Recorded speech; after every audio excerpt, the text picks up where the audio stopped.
మేము ఇప్పుడు electric bike shop దగ్గర ఉన్నాం ఫ్రెండ్స్. మాది ఎలక్ట్రిక్ బైక్ లో అయితే బ్యాటరీస్ డౌన్ అవుతున్నాయి, అందుకని చేంజ్ చేయించడానికి తీసుకొచ్చాము. ఇవి ఓల్డ్ బ్యాటరీస్. ఇప్పుడు ఈ బైక్ లో బ్యాటరీస్ ఎక్కడ ఉన్నాయి, ఎన్ని వేస్తారు, అవి వేయడానికి కాస్ట్ ఎంత అవుతుందో ఈ వీడియోలో చూద్దాం ఫ్రెండ్స్. ఈ బైక్ లో మొత్తం అయితే 4 బ్యాటరీస్ ఉంటాయి.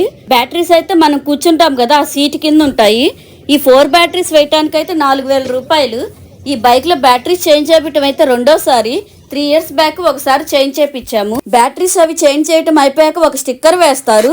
దాని మీద ఏంటంటే మనం చేంజ్ చేయించిన డేట్ అది ఉంటుంది. ఆ డేట్ నుంచి 1 ఇయర్ వరకు వ్యాలిడిటీ ఉంటుంది. ఈ 1 ఇయర్ లో బ్యాటరీస్ ఏమైనా ప్రాబ్లం వస్తే రీప్లేస్ చేస్తారు. ఇక్కడ మాక్సిమం అందరూ వాడతారు ఎలక్ట్రిక్ బైక్లు. ఎక్కువ ఇవే కనిపిస్తుంటాయి. పెట్రోల్ బైక్లు 1, 2 అలా కనిపిస్తూ ఉంటాయి. వీళ్ళు బ్యాటరీస్ అయితే సెకండ్ సెట్ కూడా రెడీగా పెట్టుకుంటారు. చూసారు కదా, బ్యాటరీస్ వేయటం అయితే అయిపోయింది. సో ఫ్రెండ్స్, ఈ వీడియో కనుక మీకు నచ్చితే లైక్ చేయండి, షేర్ చేయండి, అలాగే please subscribe. Thank you for watching.